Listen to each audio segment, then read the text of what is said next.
Good afternoon. I'm Kim Kagan, the founder and president of the Institute for the Study of War, and it is my pleasure to moderate a discussion today with the incredible team at CSIS that has put together a remarkable report called The Russia-Ukraine War, a study in analytic failure. This is an extraordinary project that has been undertaken, led by two of the folks here with me this afternoon. The inimitable Eliot Cohen, who is, of course, the Arleigh Burke Chair in Strategy here at CSIS. He's a professor emeritus at the Johns Hopkins School of Advanced International Studies. And he was previously there, the Robert E. Osgood Professor and Dean. His most recent book, The Hollow Crown, Shakespeare on How Leaders Rise, Rule, and Fall, was published in 2023 and is also a must-read.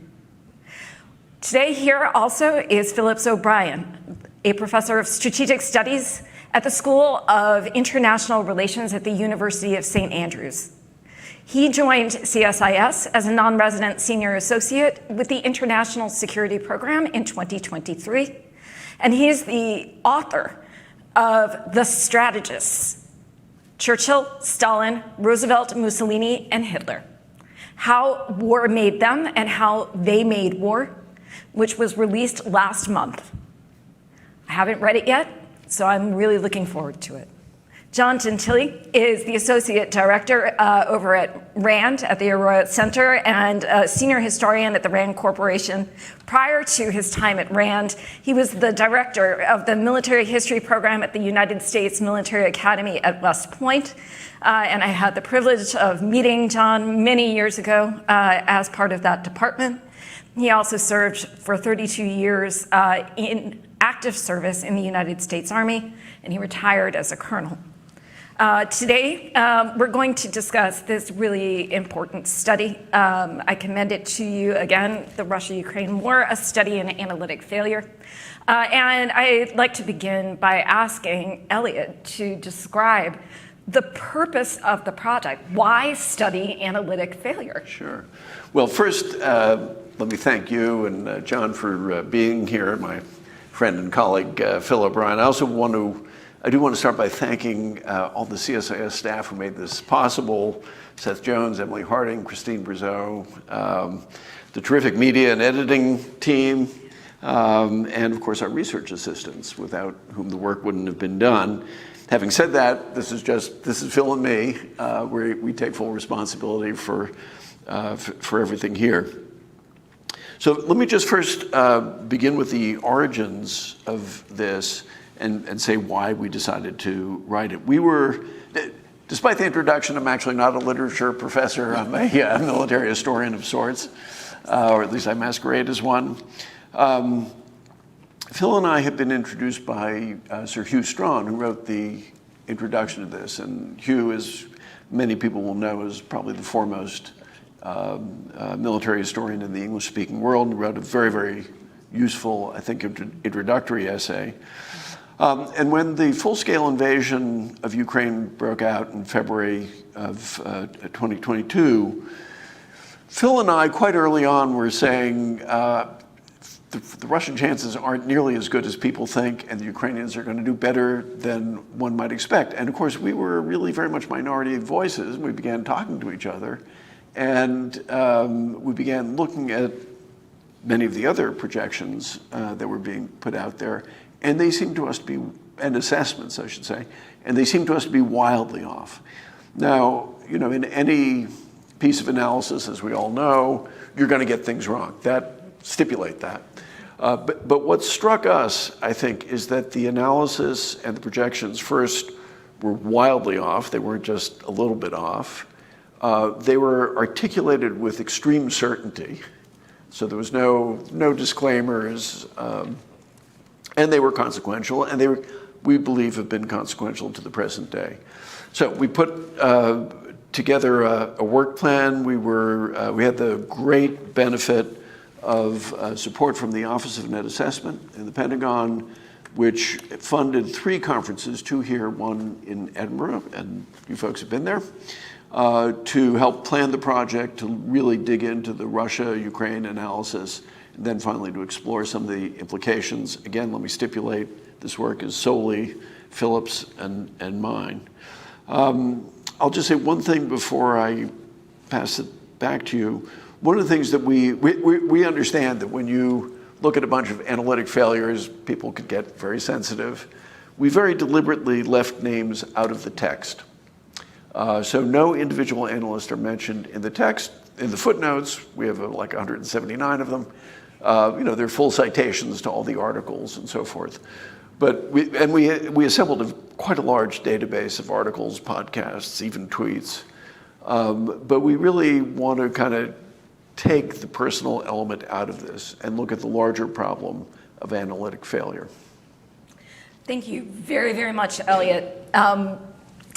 It's truly an impressive work, and studying failure, of course, is so essential for our ability to learn and improve. Tell us, Phillips, if you don't mind, what are your top-line key takeaways about the analytic assessments that really shaped the public and government discussion of the Russia-Ukraine war? I mean, really, methodologically, we ended up, there are a lot of questions we looked at, but if you want to narrow it down to 3 fundamental ones, which we lay out in the report. The first one is the vision of the Russian military. So we divided it up, and there is why was the Russian military thought to be so effective, able to act as it did? Why was it thought to be able to do complex operations as well as it was able to do? Why was its doctrine considered so positive? Why was its structure considered so positive? And it was a question of, therefore, how was the Russian military portrayed? What criterion were used? And that was sort of one group of questions we can go into. The second was, what about the Ukrainians? On the other hand, why were the Ukrainians considered, far less was written about the Ukrainians, but also why were they considered as to a force that would be unable to put up a conventional fight? There was a lot of assumption they might have to go to guerrilla warfare, fight in the cities. Why was it assumed that Ukraine, which is a large country with a significant military, why was it unable to put up the conventional fight, which clearly they were able to do? And then we put it all together, and I think both Eliot and I have been really fascinated by this. How was war as a concept put forward? That, if you study from a military historian view, war is almost always a screw-up. And it goes off the rails. It doesn't work that well. And yet what was fascinating was that this war was assumed to be so specific, hours, days, weeks. Yeah. And how can we get to the point when we look at a war? And ultimately, I think we're both, we want to learn from this because we both believe we can't make these mistakes again. If we do this again about, say, the Indo-Pacific, it could even have more catastrophic consequences. John, you're a military historian as well. What are the most interesting insights and observations that you took from this paper? Let me start with a war story, if I may. There I was. Charlie was in the wire. No. There I was with Sean Barnett the week before the invasion, February 2022, at the RAND DC office.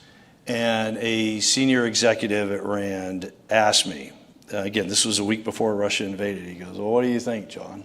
They can invade? And I'm like, no way. No way in hell. No chance. No way can they do that. Looking at their exterior lines going from Chernihiv east, then south, then into Crimea, come up, those 5 attack lines, not with 150,000 troops. And I think, thinking back on that, maybe it was my experience as a Brigade Combat Team XO for the invasion of Iraq. I'm embarrassed to say I've invaded another country.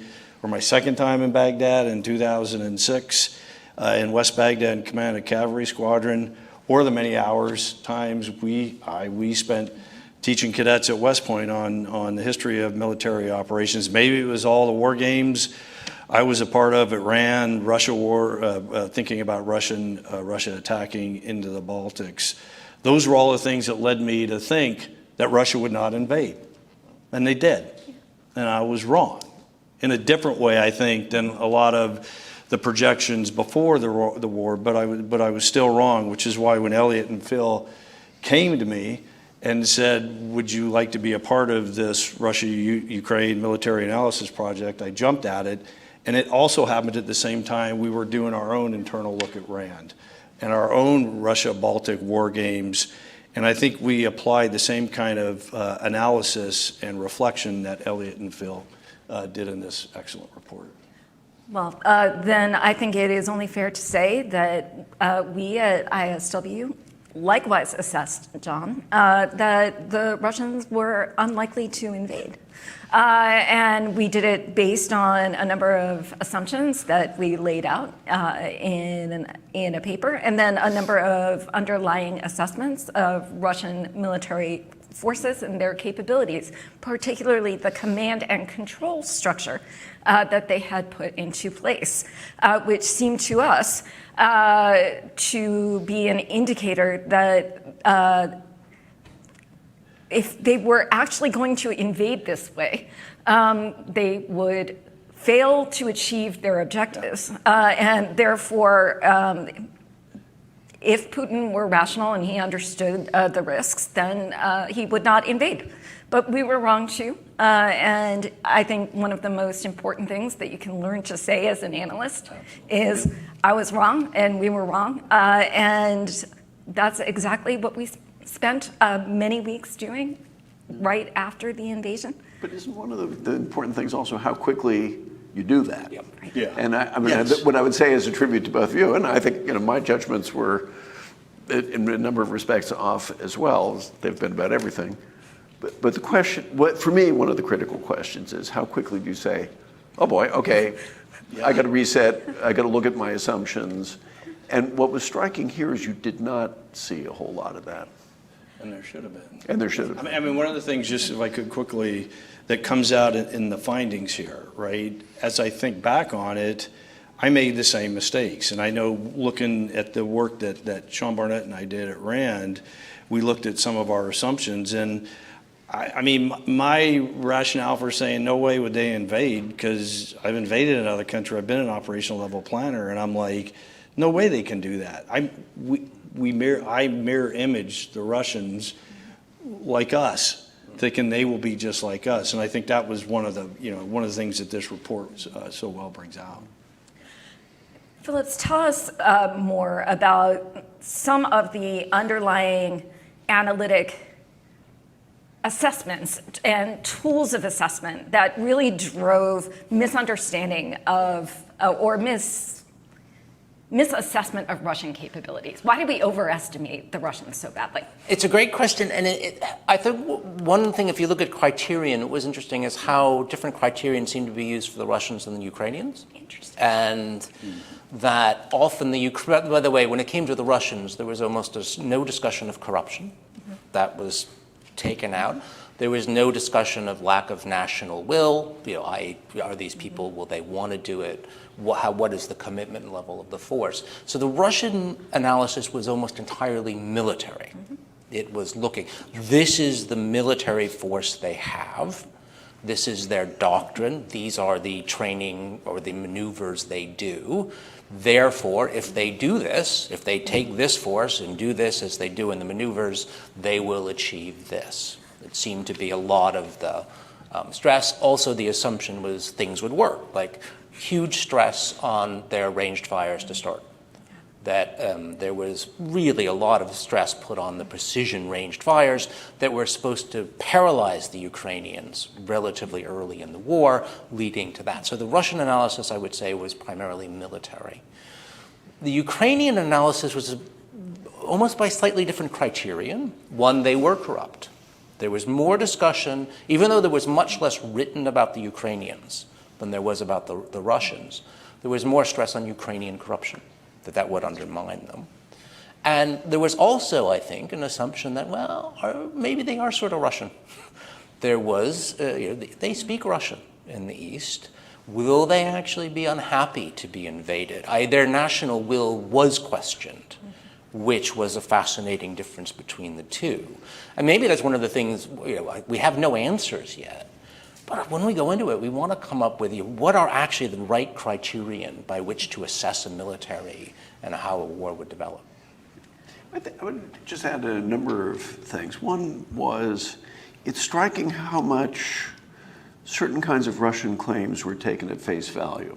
So the idea, for example, that the Russians had become a battle-hardened, battle-tested force because of Syria, which, I mean, if you think about it for 2 minutes, it doesn't make sense. Their experience in Syria is bombing civilians in an uncontested air environment. The claims about doctrine, the belief that they could, first, the fascination with Russian doctrine, which goes back a long way, to be fair, but the assumption that they could execute it, and that the doctrine was sound. And we can get into some of the weeds why you'd really wonder whether thinking in terms of battalion tactical groups is a great way to organize a really large military effort. Taking the exercises at face value. This, by the way, is one of the areas in which intelligence services like the Estonians and I think the Finns were much more skeptical than we were. Phil's mentioned the kind of cultural take, which is, I think, powerful. And again, if you think about it for 2 minutes, it's absurd. I mean, in 1861, Southerners spoke English too. And, we still had a major difference of opinions there. And then, perhaps most interesting of all, the sources that nobody consulted, to include American, British, and Canadian trainers who had been working with the Ukrainians. By the way, this is one area where one of the points we make, I think we both feel pretty confident that the intelligence community's analyses were not a whole lot better. And when we've spoken to people, I remember asking one senior analyst, so did you make an effort to speak to people who've been training the Ukrainians who, by and large, tended to have a more optimistic view? Kind of looked at his feet and said, well, bureaucratically, very complicated. One of the things that I think emerges well in the study is the preference that many analysts have for assessing military capabilities quantitatively, either through force ratios or through the counting of stuff. People, units, and equipment. What does the opening of the Russia-Ukraine war tell us about those types of very traditional analyses? Well, in terms of, actually, I'm interested to hear Gian on this, but I'll say, wasn't the quantitative stuff was also a little uneven. So they would say the Russian military has 1 million soldiers and X thousand tanks and 6 years of artillery ammunition. And yet actually on the border was a much smaller force. So that there was a distinct, so that the Russian military as an overall force was very large. But actually what they had on the border, you would say, was not an overwhelming force. And yet there was an awareness of what was on the border. A lot of the studies said, yes, we know they have 200,000 troops, X number of tanks. But there didn't seem to be, therefore, a reining down of what they could do. I don't know. Yeah, that's what I said, and Kim, I think that's why we probably came to the same conclusion. And again, I was just thinking about the invasion of Iraq and how many troops, and we came in with one singular line of effort, right, from south to north. I mean, originally, 4th Infantry Division was supposed to go through Turkey, but that didn't happen. And with a more significant force and with significant air power, yet the Russians have again aligned in this exterior line of attack with only 150,000 troops in these battalion tactical groups, which we knew even at the time, I think, was problematic in how they formed them. Part of them were conscript. And then I think the other thing that, at least for us when we did war games, and I think we knew this was always a potential problem for our analysis, was we never really drilled into Russian capability to sustain at the operational level. Yeah. And that really comes out in spades as well, especially, I think you bring that out in this report. I would urge everybody to read Hugh Strawn's essay, because it's not just an introduction saying these guys are okay. Yeah. It is a kind of a meditation by an extraordinarily formidable military historian. One of the things he he describes as what he calls military balance analysis. So the military balance is put out every year by the International Institute for Strategic Studies. It is a tome.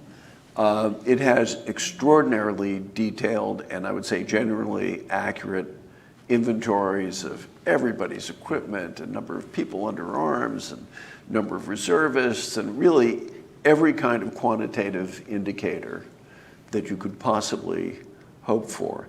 And I think that's part of the story here too, that the available sources, which are very straightforward, are the numbers. Yeah. And the stuff like corruption, well, that's squishy.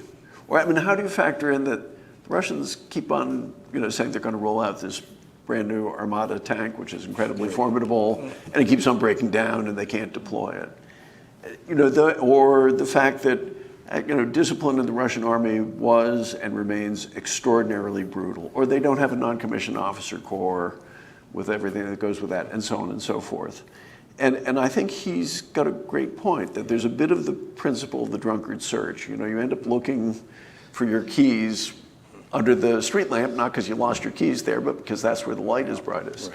Right. And that's, I think, the very important point that Hugh Strachan makes. Right. But he talks about the standard principle that you always, if you're going to be the attacker, you attack with a 3-to-1 overmatch. And then Hugh brings out how often does that actually happen in history. But even if you were using that as a way to think about that initial invasion array of the Russian military, common sense tells you. I mean, when I looked at it, I said the only thing they can really do is come head south through Kharkiv and slice off a piece of the Donbass. Yeah. That would have made operational sense for the size force that they had. Yeah. And then we get the whole shooting match as a result. Well, that brings up a question, and actually, I don't mean to jump in, but when Hugh's thing brings out, because they thought there was going to be a short war, people didn't look at larger questions like sustainment. I mean, they didn't bother to say, can they logistically supply this army and force? Can they actually build things to replace what might be lost? And that's why it's that idea of war and sustainment. I think that just the assumption was the war would be over. Yeah, and that's one of the, just in your findings here that comes out, this dream of the short war. And anybody's, even a cursory study of military history, I mean, Bull Run should have ended it right there. Right. Shock and awe in 2003. Things should have, gone swimmingly afterwards, and it didn't. Well, and that's why, if I may, the errors that the two of you courageously just fessed up to are utterly different from the errors that we're talking about. Because the errors we're talking about are people saying they'll be in Kyiv in 3 days, the war will be over in 2 weeks. The only question is whether they'll take all of Western Ukraine or kind of leave Lviv alone. I mean, that is a different kind of error. I just remember seeing, we won't mention the major news network, but there was somebody on there after the first 4 or 5 days of the invasion was drawing lines on the little screen from wherever they were, just south of Chernihiv. Now they're going all the way to the west, to the border with Poland. And I'm like, with what? I once heard a military friend of mine describe that as the big hand, small map problem. Well, and that actually gets to one assumption or one transposition, I think, that very often we fail to make as analysts when we consider the Russian military experience or any military experience, and that is scale. The scale of the war in Ukraine is different from the scale of the Russians' operations in Syria. And I think that's actually something that becomes very important because that scale is size, it's command and control. It is the question of sustainment, the importance of staff functions and resiliency across a force. And of course, the factor of time. And the reason I think this is so important is that as we think about analytic errors that may pertain to future conflict, in perhaps Asia Pacific. The question of scale and what the scale of the challenge and the scale of the work could be, and how that actually needs to change our analytic baseline, the questions that we're assessing with, and the tools that we use for that assessment seems to me very important. But I think part of that is reflecting the fact that you made the very good decision to call it the Institute for the Study of War and not the Institute for the Study of Military Analysis. And the point, I think one of the things that struck us is not all of the particular analysts we looked at, but most of them were not military historians. And by the way, our belief is you need all kinds of people studying these questions: economists, psychologists, political scientists, what have you. But I think the instinct to ask those questions begins if you're a military historian. And you say, well, I know, like when the Germans invaded France, they put, was it 1.5 million troops in the field, something like that? And, and it was an extraordinary enterprise dealing with all those things. So that it's partly an issue, I think, of what are the first questions that you're going to begin asking about the situation that you're looking at. And to build on scale, I think actually the U.S. has partly messed everything up for everybody else. That the U.S. has spent so much money over so long and has so many systems and can deploy so much that really, I think, no other military can do what the U.S. military can do, but the assumption was the Russian military was sort of a smaller version of the U.S. I think that's right, Phil. I mean, that was, if I could, yes, I mean, I agree. Can China put an infantry division halfway around the world? No, they cannot. Couldn't the U.S. put an infantry division halfway around the world? It can. And again, I think there was some mirror imaging in that too. And I think, Kim's point about looking at Syria and saying, they're battle hardened because of, their experience in Syria just doesn't. And go ahead. I wonder actually, I've done a lot of thinking about Syria because it is the great example, much more so than the Donbass, which was, I thought, an odd way that Syria gets a lot of coverage. Whereas the Russian performance in the Donbass, particularly in the last few years before the full-scale invasion, didn't get that coverage. But Syria is a fascinating one because it probably makes the Russian Air Force worse because it fights in an environment where it doesn't have to do seed. It actually misses if you ask the U.S. Air Force, what's the first thing you do before any campaign? It's seed. And they put more effort into seed. To a fault. What, to a fault. If you're a ground person, it's like, all right, you seeded them enough. Now can we start to shift to some closer targets? But that's a different perspective. But absolutely. They put so much effort into it, so much training, that they wouldn't even think about using air power before overseeding would be the phrase. There was, I don't think, any real seed that had to be done in Syria. So it's a bit like training for a boxing match and your opponent can't fight back. And you think you're a great boxer, but actually you're not that good because you're not being hit. So, 2 points relevant to that. One is just speaking to the issue of Donbass. The fighting there is quite interesting because after the Ukrainians take it on the chin, they come back. And there are a number of cases where they actually perform very well, and they've been fighting for a long time. But for some reason, people choose not to look at that.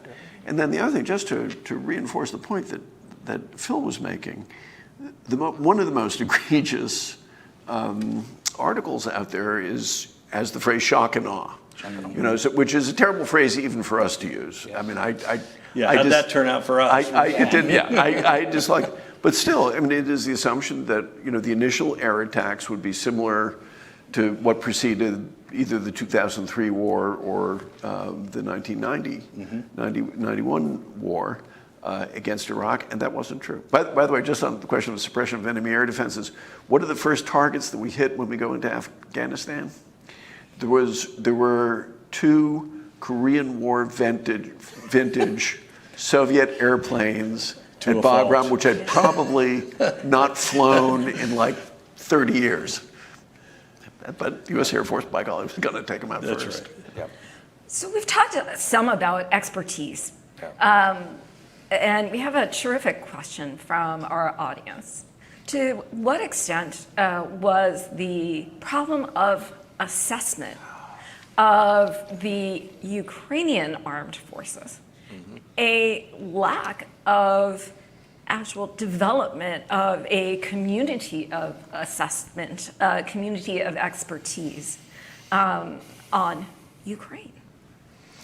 Well, it is part of it. You know, like a lot of people, I listened to Tim Snyder's lectures about the history of Ukraine because I realized I didn't know nearly enough, and it's a wonderful online course. And I think at one point he says there are 2 courses taught the history of Ukraine in this country. I've got one, and Serhiy Plokhy, the other has another.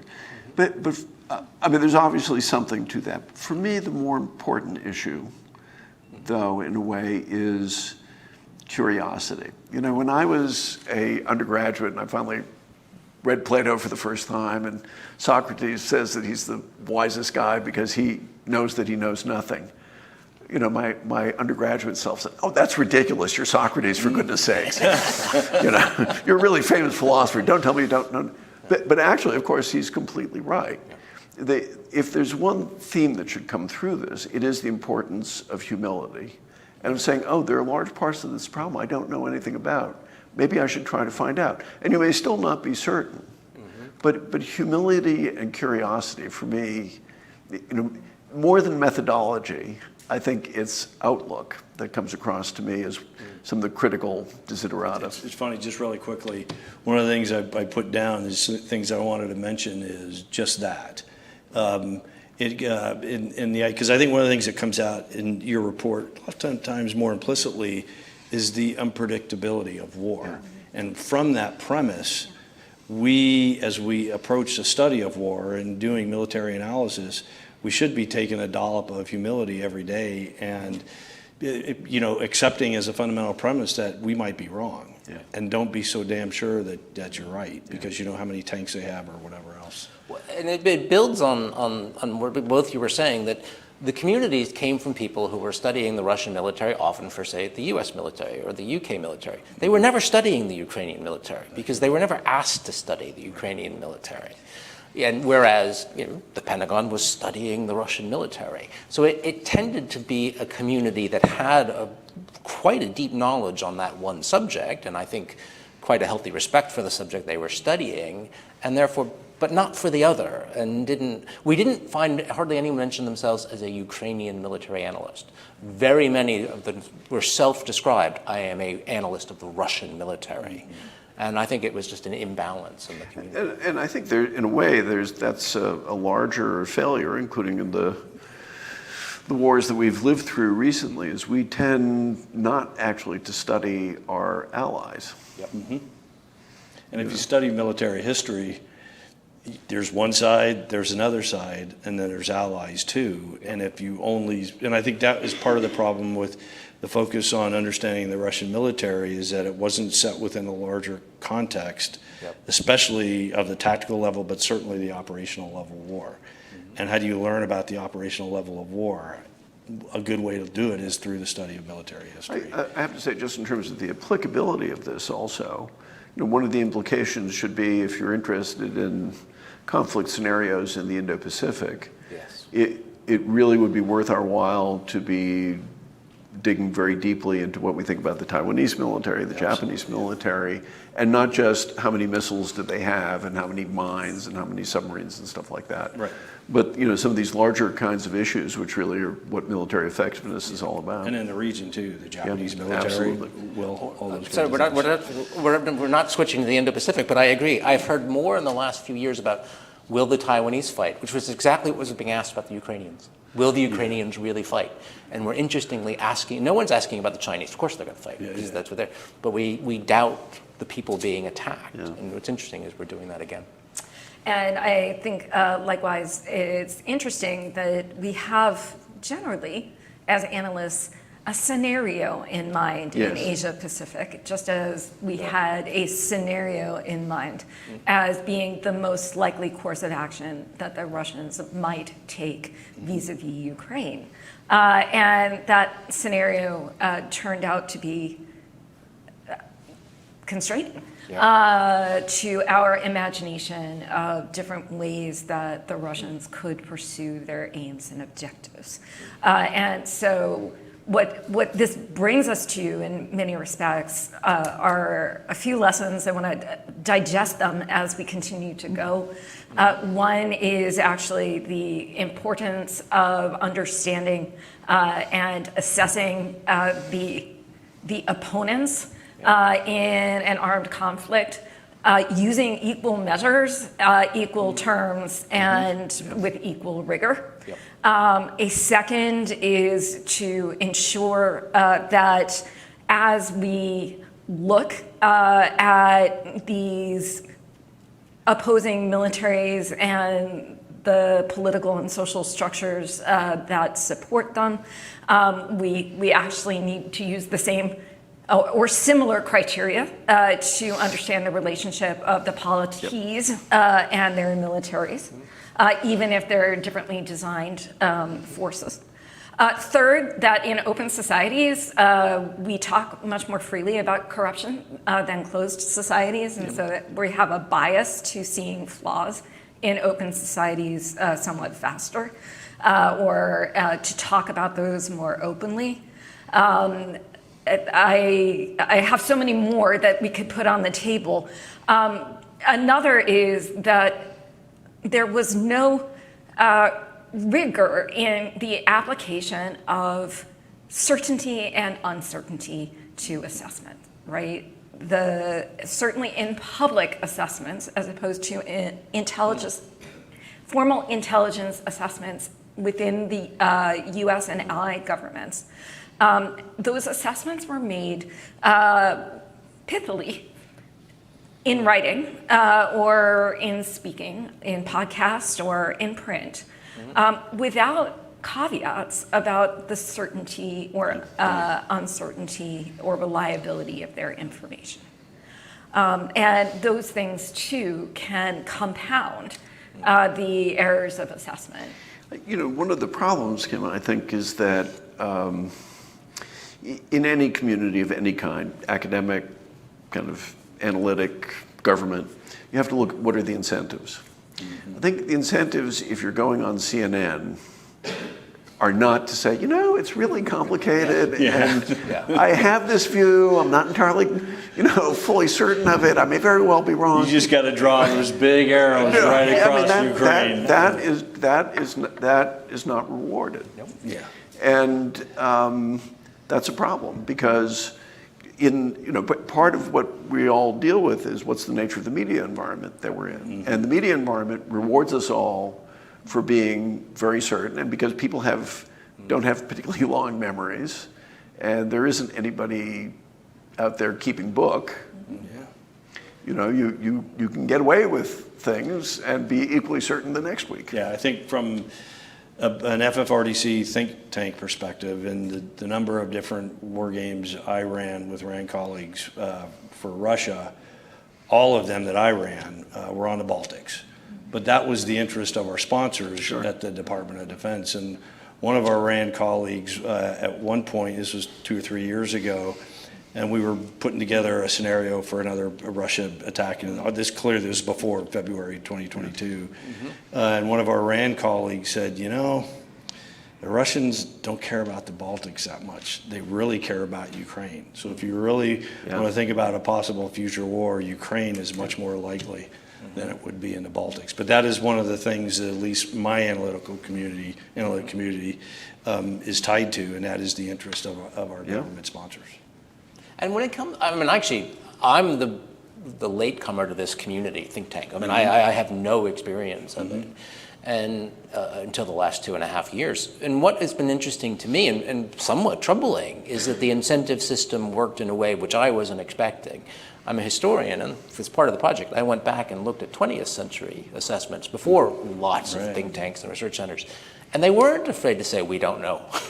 Yeah. There was a lot of, it could be this, it could be that, and because they didn't say, I'm an expert and I know. Yeah. It tended to be more, these are the things to think about. Right.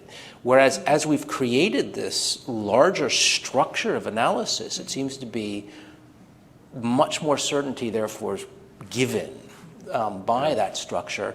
And the really troubling thing is the analysis has gotten worse. Yeah. How as we put so much effort into it, But I think Phil, at least from our end, it ran the first couple of weeks of the war. That's why RAND leadership came to me and a couple of colleagues, because we were asking that questions. We all, we war gamed Russia into the Baltics. They hit, the Baltic Sea in 48 hours, 60 hours. So we wanted to know what happened, why we ran these games these way, what were the assumptions that we brought into it, those kind of things. And we actually learned. And a lot of things that we learned in our report come out in this one too. So that brings us to a set of questions about how we can perform better in the future. So tell me, what are the report's key recommendations about overcoming these analytic challenges that we see were so pervasive in the run-up to 22? So we do have a section at the end on recommendations. I think one thing is to try to set up situations where you have competing analysis and analysts have to confront each other. Now, by and large, the history of that is people kind of shy away from that. The famous case, of course, is Team B looking at the same data on the Soviet Union that the analysts and the IC were, and that was a traumatic experience. For some of them, although people like Bob Gates thought it was a desirable thing. But I think, one of the things that struck us about this is you have a fairly small community because people have been focused very much on either the Middle East or on China. And there were not incentives internally to say, I think that interpretation of the Russians is just wrong. And to some extent, I think you have to almost go externally to create those moments where people can argue. And the challenge is for the analytic institutions not to penalize people for that, but actually to reward it and to incentivize it. And that is, I think, a challenge. I think the other thing is for consumers to be skeptical and to push. And unfortunately, I think particularly in the journalistic world, there's very little of that. There's, and again, I think this is just the dynamics of how the news world works now. You're much more likely to take someone's statements as oracular and then maybe comment on them, but not to really say, well, really, what do you think that? And ultimately, it comes down to community. I think as we boil it down, that communities can be both very positive and very negative. And we're all part of some different kinds of analytical communities, and you should be always interrogating, is my community listening to outside, or are we excluding outside? Do we assume we know and the other people don't? And that kind of community behavior has got to be constantly interrogated.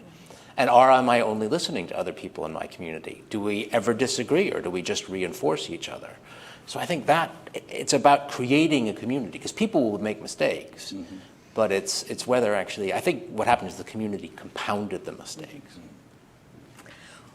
Do you think that the community continues to compound mistakes? Are there features of the assessments of Russia's invasion of Ukraine from the 2022 period that still feature right now in the analytic community's analysis of either Russia or Ukraine or of their war? Well, do you just really? I think so. At least some of the analysis, because I think all of us here at this table have been following this war closely from the start up until today. And back last year, there was some pretty critical assessments of Ukraine and what they were doing in Bakhmut. More recently, there's been some critical assessments for Ukraine going into Kursk in the first place. And then those things kind of get built on.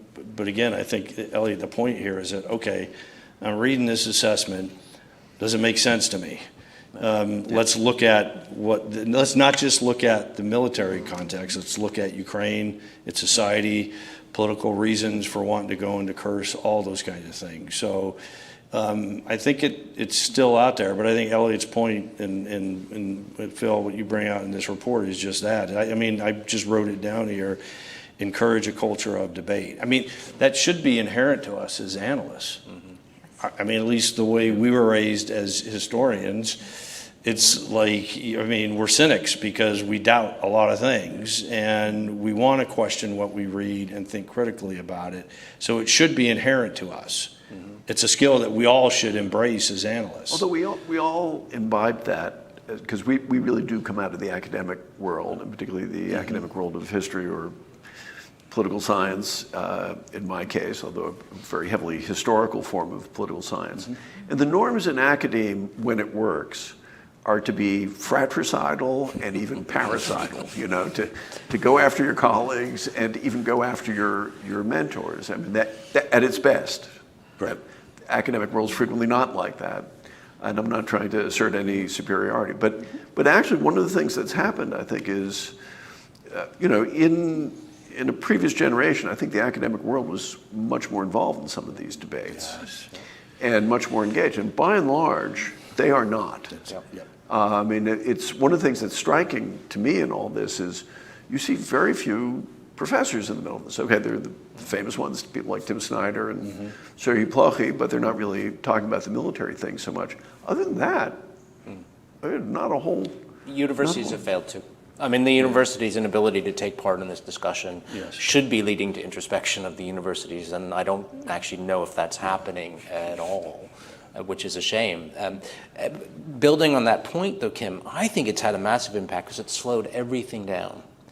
Like, to begin with, we can't possibly give Ukraine Patriots. It'll take far too long for them to learn how to use. I mean, this comes from that mindset of pre-February 24th. Everything was slowed down and not given to Ukraine, partly because I would argue the preconceptions of what Ukraine was and what Russia could accomplish. And that has enormous knock-on effects, that Ukraine doesn't get Patriots for a long time, and Russians do a lot of damage by range fire in the interval. So it's always a question of catch-up. Had they given Ukraine everything it has now, or something close in the summer of 2022, the war's probably over. I agree. Right. I mean, there was, just my assessment, if there was a window of opportunity for a successful counteroffensive, penetrating blow, maybe on multiple points, but certainly down, it was the summer of 2022, not the spring, summer of 2023. There was not a fundamental, part of the problem, I think, there was not a fundamental reassessment of Ukrainian capacity. I mean, what should have happened is people say, wow, these people are innovating, and just the whole use of various forms of drones, wow, they are willing to fight. I mean, the reassessment should have begun that, what was it, second night, when Zelensky is out on the street with his team all around him and there are booms going off and stuff. And he is clearly determined to fight. But you just have a feeling that people, you know, they shifted to a degree, but they didn't step back and say, wait a second, maybe I've had the wrong picture. But Kim, you should answer the question, because you've got views. ISW shifted and really well. well-informed views. Well, thank you very much. A question that I have right now that I think stems from the discussion that we're having is what are the assessments of Russian vulnerabilities? Right. Where are those assessments? Because in going into February 2022, we generally, as a community, overestimated Russian military strength and underestimated Russian vulnerabilities. Where do you see vulnerabilities right now? There's, I think the excellent report that you and Fred and your team published on how to restore maneuver, which I do still believe. Maneuver at the operational level, it's not a thing of the past. It can be restored. You highlight a number of vulnerabilities. I believed since really since the summer of 2022 to the present, that there are vulnerabilities and there's a brittleness to the Russian defenses that are still there. They've changed over time, but they're still there. I mean, I've written a number of pieces that suggest strongly that there are opportunities for Ukraine if we can convince policymakers to give them what they need. We were just talking before we started last week. I was in at U.S. Army Europe headquarters in Wiesbaden, and there was a SAGU, Security Assistance Group Ukraine conference talking about training and equipping. There are NATO officers there. This is at the worker level, right, of 04s, 05s, lieutenant colonels, Ukrainian colonels, and there is a strong will to win there among the NATO allies and the Ukrainians, strong will to win. But the policy needs to be on top of that and to nurture it and to allow it to succeed. I think the beginning question should be, okay, what would happen if the Russians didn't have this kind of sanctuary for their rear areas that we've given them? I mean, and I think the answer is that would tell you, I think, part of the answer to that question. Well, we know the largest ammunition dump in the area just went up the other day. Finally, it's been sitting there for 2.5 years, right, completely protected by our policies. Finally, the Ukrainians found a way. And if anything, we as the American military, with Iraq, well, especially with Afghanistan, and even Iraq, and going back to Vietnam, should understand the importance of sanctuary. Yeah. Right? I mean, flipping it, but understanding the importance. And if you can deny the enemy force of that sanctuary, that's a key factor. I think probably a little bit less at the analytic level, but maybe at the political level. Part of the problem too is a very superficial view of history. And I say this now that I've got one of the English-speaking world's foremost historians of World War II sitting to my right. Somehow I think in the mindset of a lot of people is the idea that, well, the Ukrainians are up against the Red Army. Yeah. Well, they're not up against the Red Army. First, the Red Army had a lot of Ukrainians in it. They're now on, and actually the better parts of the Red Army had a lot of Ukrainians in it. And they're now on the other side. But the whole structure of it was completely different. The size of the Red Army, the degree of logistical support that they had to have from us to be able to get through the war, the level of corruption, the quality, I mean, just about everything. So I think that, the first step in thinking about that question is let's look at the Russian army as it is, which is, to my view, it is an exhausted army which can replenish its manpower, but that's all it's doing. It's not, it is expanding somewhat, but if you're taking 1,000 casualties a day, and you're not bringing in that many more people, that's you have that problem and all the other problems that we know. And now that I think is really where the beginning of wisdom is going to be. Let's look at these guys as they actually are in observable ways today. Hence, there are vulnerabilities there that can be exploited. Yep.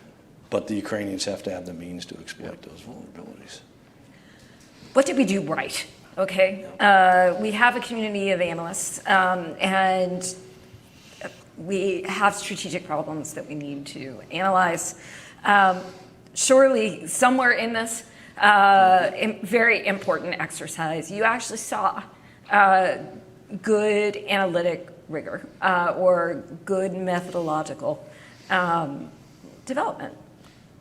I would say it was more what we did right is who reacted well and who didn't. Okay. There were occasional glimpses in the work where people said it might not go well, but actually there was very little up till February 24th. What has been, I think, most interesting for us since then are those who were able to step back and say right away, it's not that everyone was wrong. Everyone was wrong. Actually, no, I was wrong. Therefore, what do I do better? And one of the reasons the Philip Tetlock stuff is in there is because certain groups seem to have gone through this process of, I was wrong for the right reasons, which I've had people actually say, or if I had changed 2 variables, Hostomel airfield, completely changed the war, I would have been right if Hostomel happened.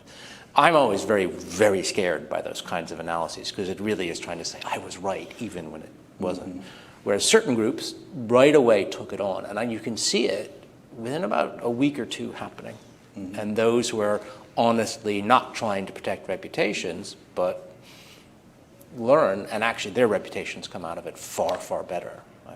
I think the two areas where people did well, and here I'll speak about the intelligence community. Again, I want to stipulate that we didn't look at any classified sources for this, but everything I know makes me think that the assessments in the intelligence community and the assessments in the military analytic community, which by the way have lots of ties, were roughly the same. First, it's clear the warning was done very well, and people tracked what was going on. It's amazing to me how much you can track using open sources. Obviously, using classified sources, you could do a lot more. By and large, the U.S. government, I think, did a masterful job of releasing the right information. It is stunning to me the way your institute, but others as well, use things that are openly available, imagery, firms data, where you can see infrared, all that sort of stuff to track things, to track facts. I think quite brilliant. I think analytically, the one area where I think people have been reasonably good is tracking Russian adaptation. I wouldn't say innovation so much, but particularly, the Russians have changed. I mean, they're not fools. There's a functioning general staff system, and you can see various ways in which they adapt, and down to the present day. And people, I think, people have been pretty good about capturing that. I also think, and this was the first couple of months after the invasion, and I spend a fair amount of my time, for better or for worse, in the Pentagon. And just the first couple of months really reading about the dysfunction of the Russian higher command, from strategic, political, all the way down to tactical, but especially at the higher level. And I said to myself, we're not perfect, but right? I mean, we're not perfect. But I'd sure as hell rather be a part of a joint force put forward by a U.S.-led coalition than as a Russian soldier in the trenches somewhere as a part of a Russian force. And so that is a much sort of higher level. I think we can still acknowledge that and say that we're at least. I think to our credit too. I think most of us, when we see we got something wrong, we acknowledge it and we try to figure out. I mean, that is at least the Army I came up in, and it's still the case. And I know it's the same with the other forces. When you do a training exercise, or even if you're doing a real operation and something goes right, something goes wrong, you really do try to figure out what you did right, what you did wrong, and how to improve from that. Key takeaway. John, you can go first.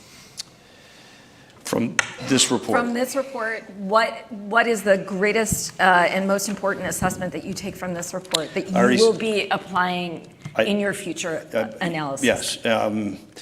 A couple of things.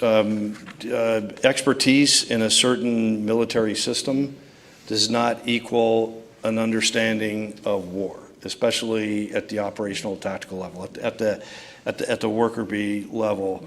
And the second key takeaway from this report, and I already mentioned this, again, is the importance of questioning, the point of establish a culture of debate, and like Eliot said earlier, always have that dose of humility. When you write something, ask, have colleagues read it, be critical, and ask, am I getting this right, or again, accept the premise that you may be wrong, and go from there. I'll be because I have two things, not just one. Well, I had two too. Yeah, you had two too. I figured, Jen, you freed me. So one is sort of interrogate your community. Yeah. That has to be the thing, that look at the community, its incentives, how it behaves, how it allows outside criticism, and how it reacts to things. So interrogate your community. That's the systemic one. When it comes to war, and look, we are thinking about the Indo-Pacific. Yeah. Assume that war will go off the rails and be a long one.